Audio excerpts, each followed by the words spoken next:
I'll say that again. Children need your supervision. You can trust people, but you need to verify who they are. You need to verify their character. And that takes time.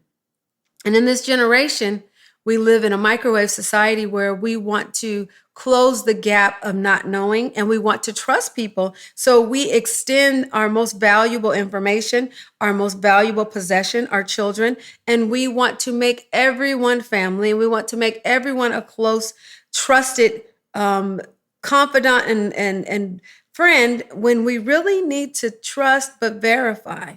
Slow it down.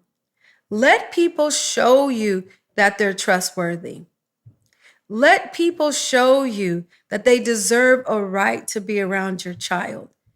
And make sure that you are still supervising and you're checking and you're having conversations with your children. How do you feel about this person? Don't assume this person is nice to children, because you could turn your back and they can be very inappropriate. They could be sexually inappropriate. They can be violent towards your child. And you get to trust but verify. Verify that. Ask your child, how do you feel about so and so? Give your child a platform to know that they don't have to give everybody a hug. They don't have to like every adult. That's not being rude. They don't have to speak to every adult, family member or not. Let your child know that their opinion of the people in their life is important. You don't have to accept everyone. And you don't have to leave your precious child with people. The devil is willing to babysit for you. He has an agenda. He wants to get your children alone so that he can exploit them. So it's like playing defense. It is not like, it is playing defense, because what you're going to do is you're going to make sure that your child is verbal. You're going to make sure that your child is able to express comfort and discomfort.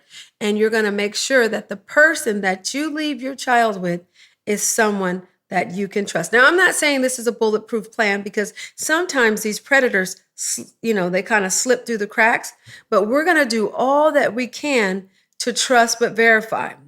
In our legal system, we say innocent until proven guilty. That's not the case when it comes to the safety of our children. We have to say guilty until proven innocent.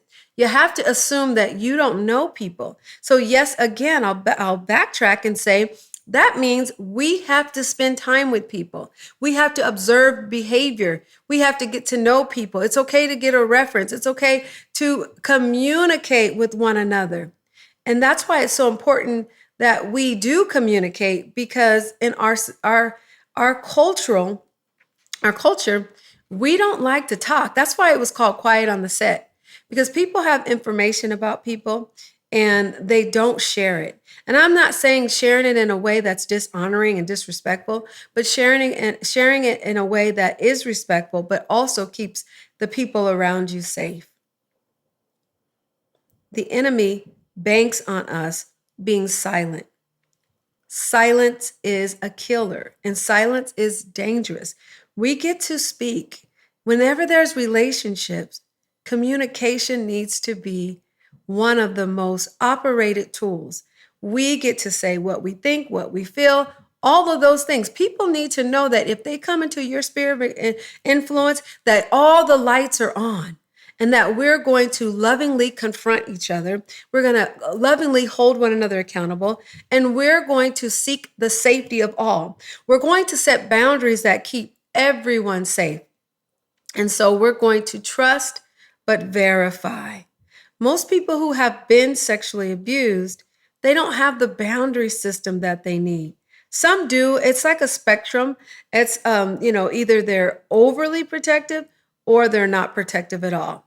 But my suggestion is that you do your due diligence and you make room for people to come into your life, but at a pace that allows you to vet them, and a place that allows you to keep everyone safe.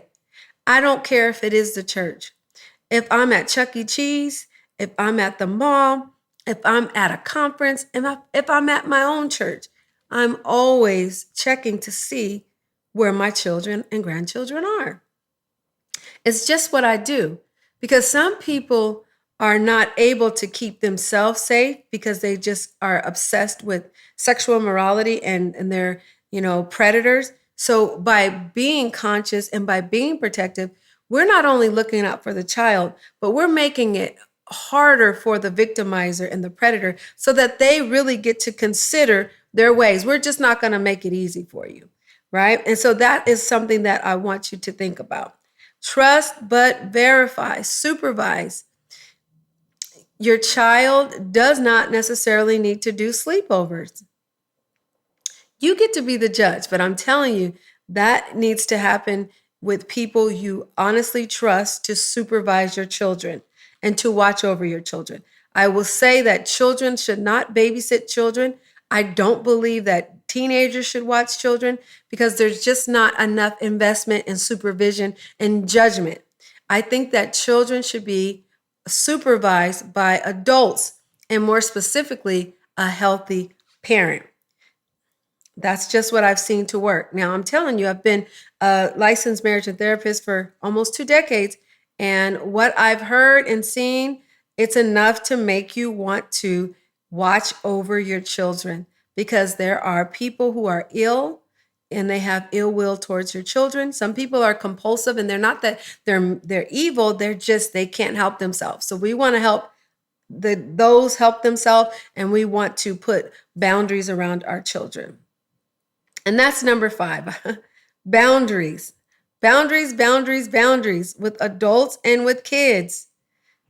Make sure your children understand that their body belongs to them. Their bathing suit area is private, right? Even among siblings, close the door. Let them have a towel on. Teach them how to be protective of their bodies. Their body is a great place to start boundaries. And so they need to know that no one has permission to not only touch, but even to see. And so you can start that as early as potty training stage so that people will know that it is odd that someone is breaking a boundary. And it needs to be an open communication that your body belongs to you. Adults, you need to be able to be comfortable not letting people hold your children, not letting people, play a certain way with your children. If you're tickling your children, whatever you don't feel comfortable with, you have to be able to verbalize the boundary. Give your children the weapon of no. Because usually when children are assertive and they speak up for themselves, that lessens their likelihood of being sexually abused.